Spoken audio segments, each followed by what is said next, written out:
Fala pessoal, Marlon aqui, e no vídeo de hoje eu vou trazer a resenha de Tudo é Rio. Primeiro de tudo, esse é um livro que pode trazer gatilhos.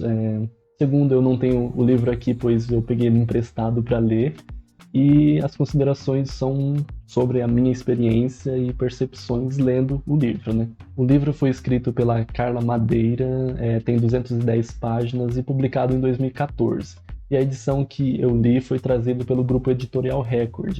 Eu dei 2 estrelas e meia e eu vou comentar os motivos, a primeira parte sem spoiler e depois com spoiler. Bom, primeiro de tudo, esse é um livro muito difícil de se criar uma resenha sem spoiler, já que qualquer coisa que a gente fala um pouco a mais sobre o que achou de alguma coisa já pode dar indício, né, do que aconteceu no final.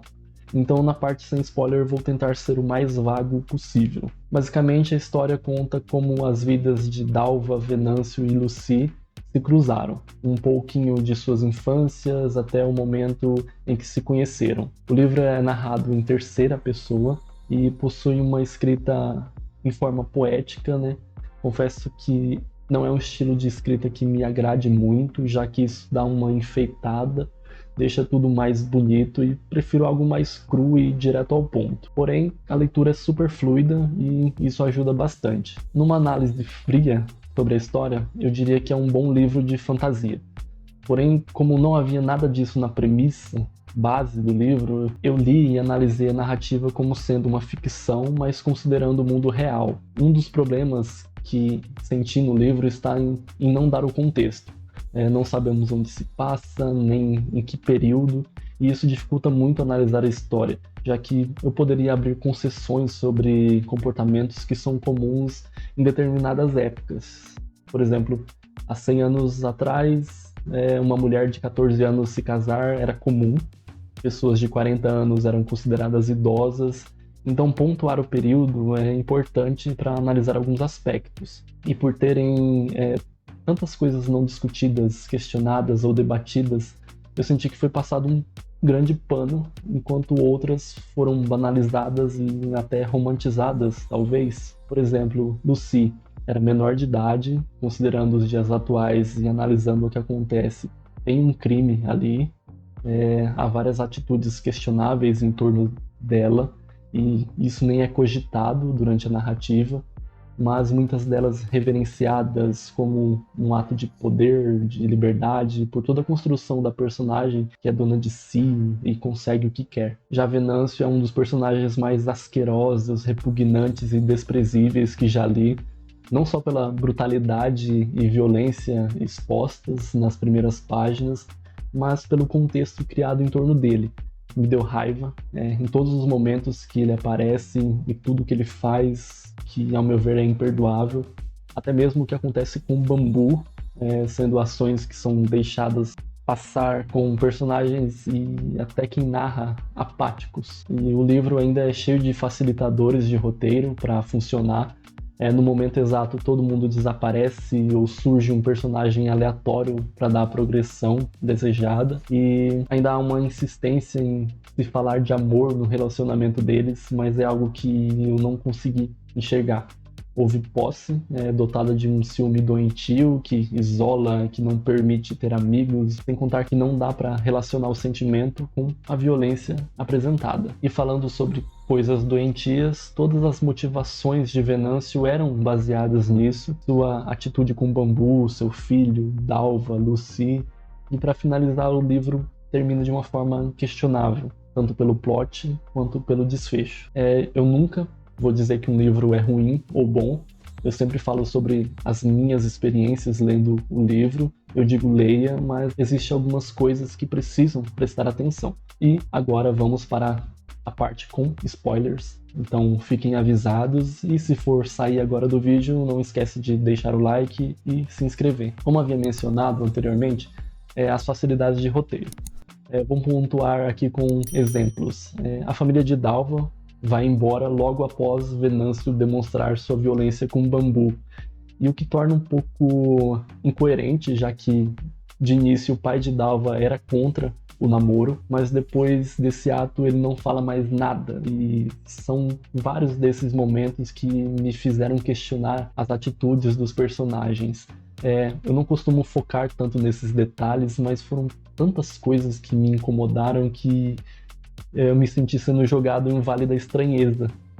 Apenas a Aurora chega a conversar com o Venâncio depois, mas fala de amor com ele. Tipo, isso me incomodou muito, porque em vários pontos se mencionava amor, como se aquela história fosse de amor. Mas essa posse, esse ciúme doentio que não deixa as pessoas terem amigos ou conversar com outras pessoas, ou até mesmo amamentar um filho, não é amor.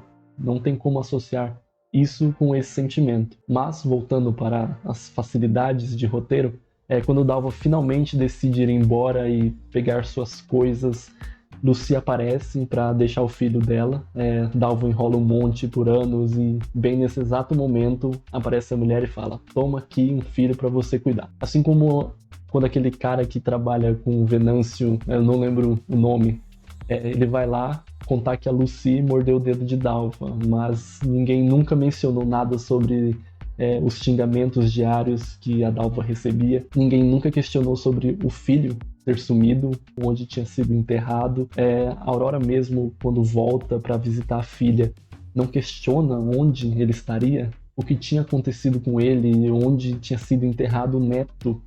Ela vai conversar com antigos amigos e com pessoas que não sabem nada, mas as únicas pessoas importantes da história não falam nada sobre o assunto. A própria atitude de Dalva, sua apatia, psicologicamente eu não saberia opinar sobre o trauma que ela teve e como isso a afetou, mas a construção é estranha, pois o filho dela estava bem, mas ela continuava vivendo da mesma forma de antes, suportando os xingamentos e humilhações. Certo que ela ia lá visitar, só que não fazia muito sentido, mas se ela mudasse suas atitudes, o plot de que o filho estaria vivo não funcionaria, né? Ela tinha que permanecer em luto e em sua tristeza apenas para encaixar nessa construção da história. O próprio Venâncio não se questionou onde Dalva iria. Pelo comportamento dele de ciúme doentio, com certeza ele a teria seguido, mas também o plot não iria funcionar, né? São várias coisas que são questionáveis e verossímeis,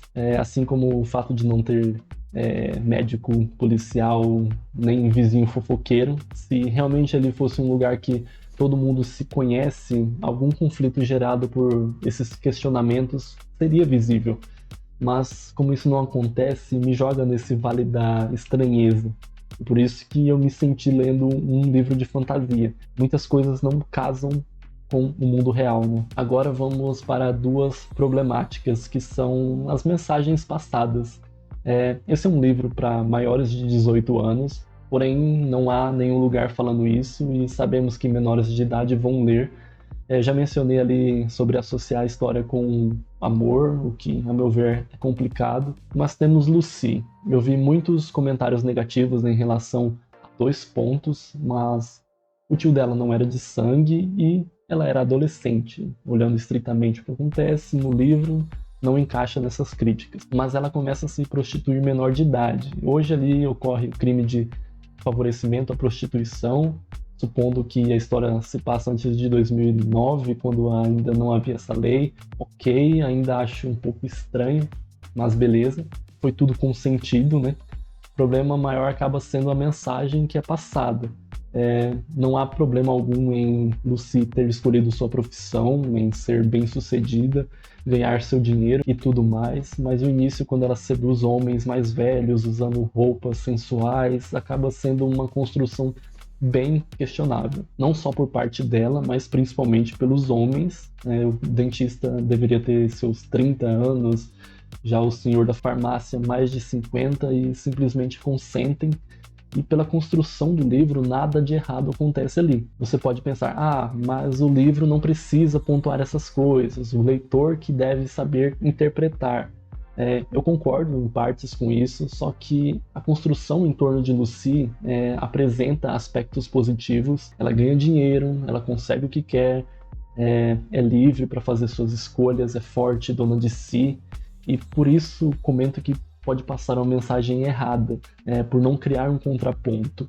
Até porque a situação dela não condiz com a realidade da imensa maioria das mulheres que se prostituem. E por fim, vamos falar sobre o Venâncio. Primeiro de tudo, gente, eu passava o livro inteiro pensando, esse cara jogou uma criança na parede. Tipo, não tem como perdoar isso, não tem como esquecer, e o pior, a motivação é bizarra, é doentia. E puxando o gancho desse assunto, a motivação de Venâncio não querer dormir com a Lucy, só porque ele viu o bambu e fez aquela promessa, cara, é sério, foram coisas que me irritaram, porque pra mim não faz sentido. Eu pensava, nossa, que ser humano ridículo. E beleza, explica porque o personagem é doentio, mas foram coisas que me irritaram e eu não consegui parar de pensar durante a leitura.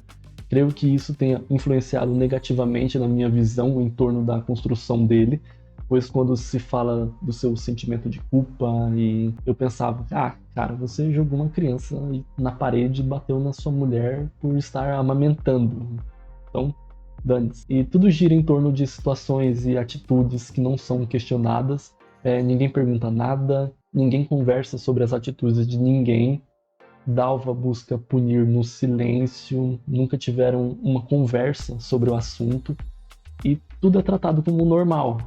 Nada do que Venâncio faz é colocado em prova e sua violência é banalizada. Há toda uma construção de perdão para algo que eu considero imperdoável, que tem como escopo a confiança, mas vamos lá. De início, a Dalva ficava aflita sempre que Venâncio estava perto do filho, da Lucy, e aos poucos, e com as atitudes dele, consegue convencer a Dalva que mudou e não vai matar nenhuma criança. Só que confiança não funciona assim, né? E como argumento de que o silêncio da Dalva não mudou em nada as atitudes de Venâncio, vemos a tentativa de agressão dele com Lucy quando ela vai contar que estava grávida dele, né? Ou seja, sempre que ele for contrariado, vai partir para violência. Não apenas quando se sentia com ciúmes. Entendo que o perdão possa até ser uma forma de mostrar que Dalva estava seguindo em frente, mas eles nunca tiveram nenhuma conversa sobre o assunto. Então, se o perdão foi construído dentro de Dalva apenas com o passar do tempo, e ela poderia muito bem estar longe dali e nem precisava mostrar a criança para o seu agressor, né? E eu vi muitas resenhas sobre esse livro, falando que o final era lindo, que tinham chorado e tudo mais, mas acho que a escrita poética faz com que algumas coisas passem despercebidas e pode mascarar a real situação ali. Não sei qual era a intenção da autora, mas terminar com Deus estava de volta também contribui para a passagem de pano, já que associa amor e Deus, que são construções positivas, e não há nenhum questionamento para a violência de Venâncio, não há nenhum contraponto, né? E pensando sobre o final, eu consegui montar uma analogia muito boa, que é a seguinte, imagine que Alexandre Nardoni jogou a Isabela pela janela, mas por um milagre ela não morreu. Depois de uns anos, a Ana Carolina, a mãe da Isabela, simplesmente decide levar a filha para morar com o Alexandre de novo. Desculpa, mas não é nem um pouco bonito isso. E certo que o final do livro de fato fica em aberto, nada garante que Dalva realmente vá morar com Venâncio, mas nada garante que não vá também. Só que no geral, pelo que vi, ficou aquela sensação de e viveram felizes para sempre. Eu entendo que há muitas mulheres que vivem com agressores, não enxergam como escapar da situação, muitas vezes suportam a violência por causa de seus filhos, por serem independentes financeiramente, emocionalmente. Muitas se enxergam um pouco em Dalva. Eu acredito que esse assunto deve ser sempre debatido, mas nunca romantizado, e o livro apenas expõe essa história sem criar contrapontos a esses aspectos positivos que o livro apresenta, relativizando a violência. Gente, o cara jogou um bebê na parede e bateu na mulher e nada disso foi discutido. É um simples pós-fácil falando sobre as problemáticas do relacionamento abusivo e deixar o número do 180 para buscar informações e ajuda já mostraria um posicionamento contra a passagem de pano que acontece em toda a narrativa. E é isso, essas foram as minhas considerações sobre o livro. Essa história me fez pensar bastante e quanto mais eu pensava, mais me deixava com raiva. E aí, o que acharam? Concordam? Discordam? Deixa aí nos comentários.